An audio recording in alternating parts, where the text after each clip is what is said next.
You know, you can make eye contact for a split second and then just, you know, get back on it. And there's nothing wrong with just being on that circle and going slow at first.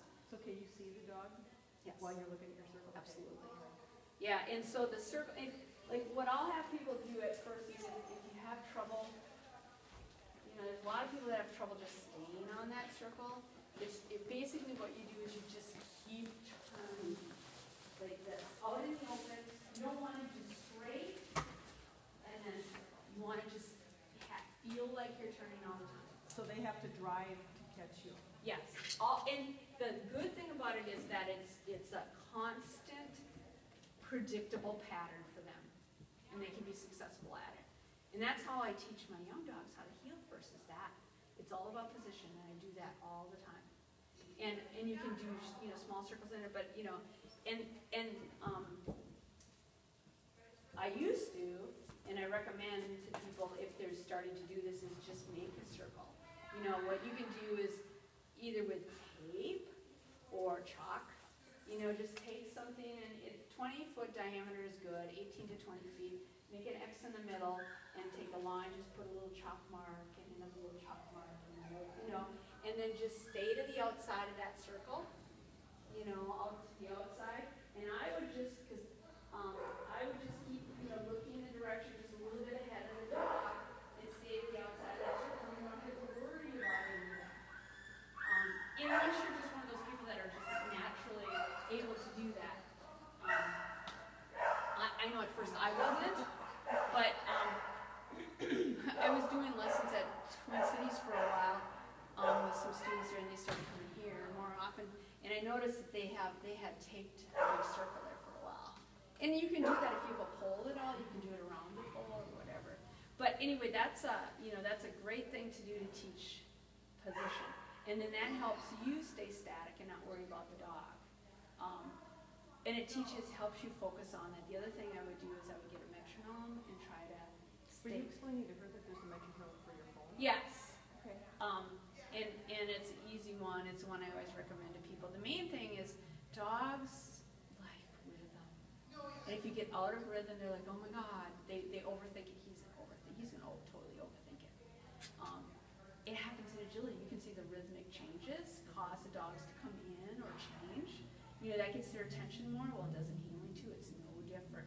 If you stay in the same rhythm, they may make a mistake for a second and say, oh crap, and start catching up. So instead of slowing down, you know, just stay at the same beat or even speed up. And that, they're like, crap, I gotta pay attention. Because if you make it easier, they get, you know, it changes. So that's the, you know, that was the other thing, is stay on rhythm.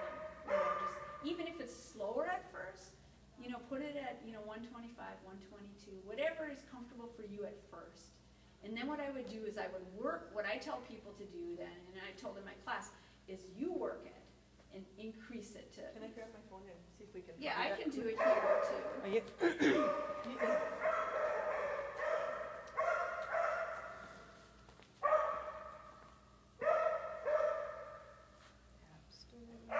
The one I like is Metro Timer, and it should be free.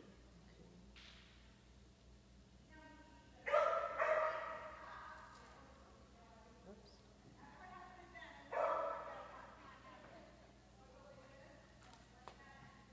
Metro Timer. Just metronome. Just do metronome. Try that. See what it comes up with. This is it. Yep. And so what I would do is, you know, what I tell people is, okay, I'll start with 122. It's a pretty easy 122. This is really slow. And so I just tell people on a circle, just start marching in place, and then go. So this is pretty easy. And what you should do is just feel yourself move. It shouldn't be this kind of a step, because that feels choppy to the dog. And then what I would do is, you know,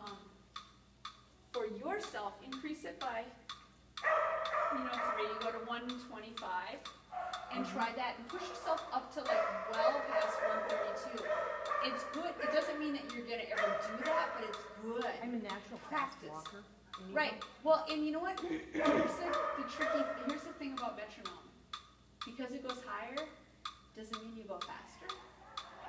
It's actually shorter strides. You will actually walk shorter strides. So what I'll do is I'm going to increase it. So 125, I'll go to 127 because that's pretty easy. So here I am.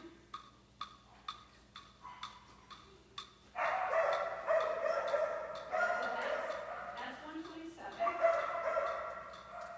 Here's 130. My strides have gotten naturally shorter. And so here's 133.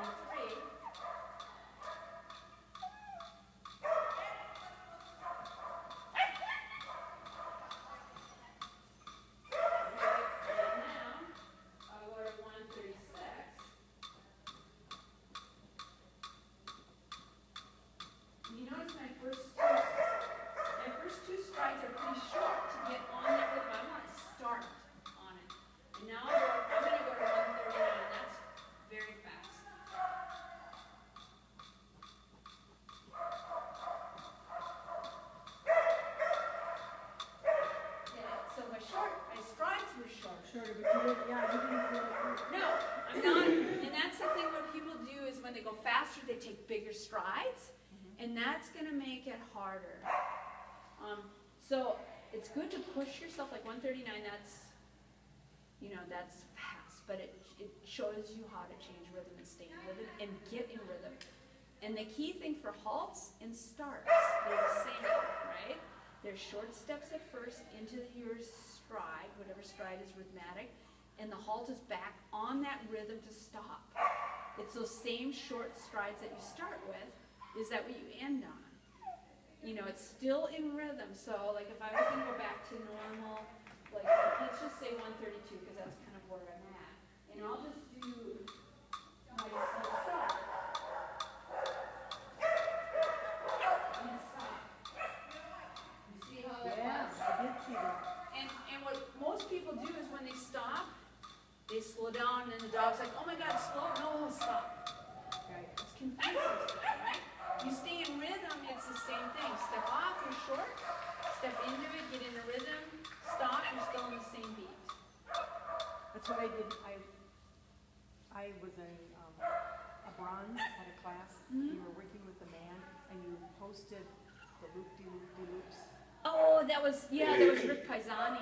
Yeah. Yes. And I was trying to do that, and it was just like, what is she doing? I can't figure it. It was hard for me. It was hard because I didn't take you through all the little The steps. metronome part. Right, yeah, so, There. yeah, because the halts are, in and of itself, I can break them down even more, which I'm doing in the class, is I just break them down so that people know how to do short stuff. It doesn't matter how many, I don't even want people to think about feet. I don't want anybody to think about what their feet are doing, which foot they're stopping at, getting to their foot. Because then you have to translate when you're listening to a judge's feet. This is what happens to dogs in learning, is you're translating the head to the feet. Yeah. And it takes too long and the dogs feel a disconnect. And a dog like this is going to feel much sooner than any other dog. That's why the border collies are, they're like, yeah, whatever. Oh, it takes a lot to get them to disconnect. And they manifest it differently by, but this kind of a dog is going to say, hey, this is weird. And what you've got to do is you've got to be predictable for him. And the rhythm is really important for a dog like this. And it'll be hard for him too at the same time, but he'll start feeling comfortable when you're in that rhythm. So in terms of the halting, just stopping and staying in rhythm, you're going to do it right. You're going to totally do it right. Okay, so I'm going to put it at an easier one. I'll put it at 127. I'll do 125 because that's fairly comfortable and it's slow. You want to try it? Yep, that's pretty slow. Does that feel slow to you? Okay, put it at 127 then.